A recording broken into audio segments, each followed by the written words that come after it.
تھے اور چھٹا ان کا کتا تھا، اور بعض کہیں گے کہ وہ 7 تھے اور 8واں ان کا کتا تھا۔ کہہ دو کہ میرا پروردگار ہی ان کے شمار سے خوب واقف ہے۔ ان کو جانتے بھی ہیں تو تھوڑے ہی لوگ جانتے ہیں، تو تم ان کے معاملے میں گفتگو نہ کرنا مگر سرسری سی گفتگو، اور نہ ان کے بارے میں ان میں سے کسی سے کچھ دریافت ہی کرنا، اور کسی کام کی نسبت نہ کہنا کہ میں اسے کل کر دوں گا، مگر انشاءاللہ کہہ کر، یعنی اگر خدا چاہے تو کر دوں گا۔ اور جب خدا کا نام لینا بھول جاؤ تو یاد آنے پر لے لو، اور کہہ دو کہ امید ہے کہ میرا پروردگار مجھے اس سے بھی زیادہ ہدایت کی باتیں بتائے۔ اور اصحاب کہف اپنے غار میں 9 اوپر 300 سال رہے۔ کہہ دو کہ جتنی مدت وہ رہے اسے خدا ہی خوب جانتا ہے، اسی کو آسمانوں اور زمین کی پوشیدہ باتیں معلوم ہیں، وہ کیا خوب دیکھنے والا اور کیا خوب سننے والا ہے، اس کے سوا ان کا کوئی کارساز نہیں، اور نہ وہ اپنے حکم میں کسی کو شریک کرتا ہے۔ اور اپنے پروردگار کی کتاب کو جو تمہارے پاس بھیجی جاتی ہے پڑھتے رہا کرو، اس کی باتوں کو کوئی بدلنے والا نہیں، اور اس کے سوا تم کہیں پناہ بھی نہیں پاؤ گے۔ اور جو لوگ صبح و شام اپنے پروردگار کو پکارتے اور اس کی خوشنودی کے طالب ہیں، ان کے ساتھ صبر کرتے رہو، اور تمہاری نگاہیں ان میں سے گزر کر اور طرف نہ دوڑیں کہ تم آرائش زندگانی دنیا کے خاص گار ہو جاؤ۔ اور جس شخص کے دل کو ہم نے اپنی یاد سے غافل کر دیا ہے اور وہ اپنی خواہش کی پیروی کرتا ہے اور اس کا کام حد سے بڑھ گیا ہے، اس کا کہا نہ ماننا۔ اور کہہ دو کہ لوگو یہ قرآن تمہارے پروردگار کی طرف سے برحق ہے، تو جو چاہے ایمان لائے اور جو چاہے کافر رہے۔ ہم نے ظالموں کے لیے دوزخ کی آگ تیار کر رکھی ہے جس کی قناتیں ان کو گھیر رہی ہوں گی، اور اگر فریاد کریں گے تو ایسے کھولتے ہوئے پانی سے ان کی دادرسی کی جائے گی جو پگھلے ہوئے تانبے کی طرح گرم ہوگا، اور جو منہوں کو بھون ڈالے گا ان کے پینے کا پانی بھی برا اور آرام گاہ بھی بری۔ اور جو ایمان لائے اور کام بھی نیک کرتے رہے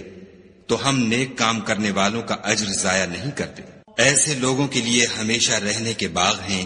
جن میں ان کے محلوں کے نیچے نہریں بہ رہی ہیں، ان کو وہاں سونے کے کنگن پہنائے جائیں گے، اور وہ باریک دیبا اور اطلس کے سبز کپڑے پہنا کریں گے، اور تختوں پر تکیے لگا کر بیٹھا کریں گے۔ کیا خوب بدلہ اور کیا خوب آرام گاہ ہے۔ اور ان سے 2 شخصوں کا حال بیان کرو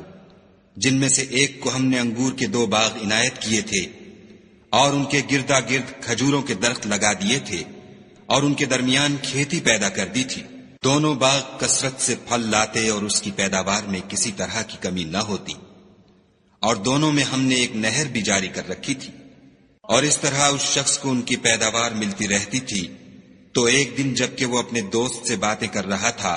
کہنے لگا کہ میں تم سے مال و دولت میں بھی زیادہ ہوں اور جتھے اور جماعت کے لحاظ سے بھی زیادہ عزت والا ہوں، اور ایسی شیخیوں سے اپنے حق میں ظلم کرتا ہوا اپنے باغ میں داخل ہوا۔ کہنے لگا کہ میں نہیں خیال کرتا کہ یہ باغ کبھی تباہ ہو، اور نہ خیال کرتا ہوں کہ قیامت برپا ہو، اور اگر میں اپنے پروردگار کی طرف لوٹایا بھی جاؤں تو وہاں ضرور اس سے اچھی جگہ پاؤں گا۔ تو اس کا دوست جو اس سے گفتگو کر رہا تھا کہنے لگا کہ کیا تم اس خدا سے کفر کرتے ہو جس نے تم کو مٹی سے پیدا کیا، پھر نطفے سے، پھر تمہیں پورا مرد بنایا؟ مگر میں تو یہ کہتا ہوں کہ خدا ہی میرا پروردگار ہے، اور میں اپنے پروردگار کے ساتھ کسی کو شریک نہیں کرتا۔ اور بھلا جب تم اپنے باغ میں داخل ہوئے تو تم نے ماشاء اللہ لا قوت الا باللہ کیوں نہ کہا؟ اگر تم مجھے مال و اولاد میں اپنے سے کمتر دیکھتے ہو تو عجب نہیں کہ میرا پروردگار مجھے تمہارے باغ سے بہتر عطا فرمائے، اور اس تمہارے باغ پر آسمان سے آفت بھیج دے تو وہ صاف میدان ہو جائے، یا اس کی نہر کا پانی گہرا ہو جائے تو پھر تم اسے نہ لا سکو، اور اس کے میووں کو عذاب نے آ گھیرا اور وہ اپنی چھتریوں پر گر کر رہ گیا، تو جو مال اس نے اس پر خرچ کیا تھا اس پر حسرت سے ہاتھ ملنے لگا اور کہنے لگا کہ کاش میں اپنے پروردگار کے ساتھ کسی کو شریک نہ بناتا۔ اس وقت خدا کے سوا کوئی جماعت اس کی مددگار نہ ہوئی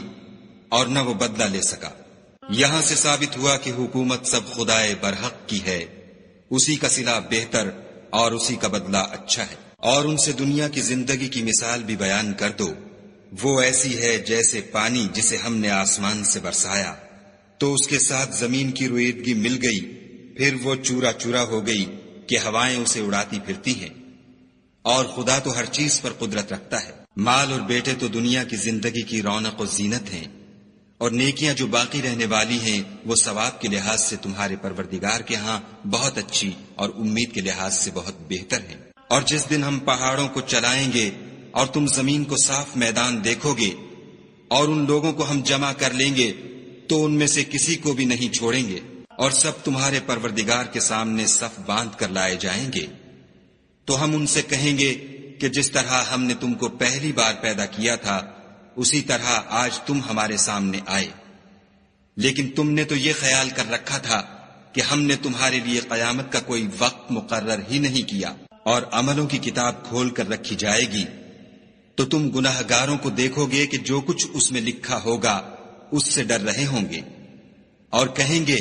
ہائے شامت، یہ کیسی کتاب ہے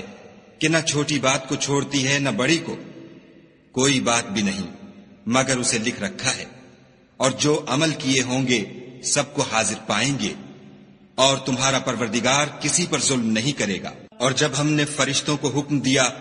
کہ آدم کو سجدہ کرو تو سب نے سجدہ کیا مگر ابلیس نے نہ کیا، وہ جنات میں سے تھا تو اپنے پروردگار کے حکم سے باہر ہو گیا۔ کیا تم اس کو اور اس کی اولاد کو میرے سوا دوست بناتے ہو، حالانکہ وہ تمہارے دشمن ہیں، اور شیطان کی دوستی ظالموں کے لیے خدا کی دوستی کا برا بدل ہے۔ میں نے ان کو نہ تو آسمانوں اور زمین کے پیدا کرنے کے وقت بلایا تھا اور نہ خود ان کے پیدا کرنے کے وقت، اور میں ایسا نہ تھا کہ گمراہ کرنے والوں کو مددگار بناتا۔ اور جس دن خدا فرمائے گا کہ اب میرے شریکوں کو جن کی نسبت تم گمان الوہیت رکھتے تھے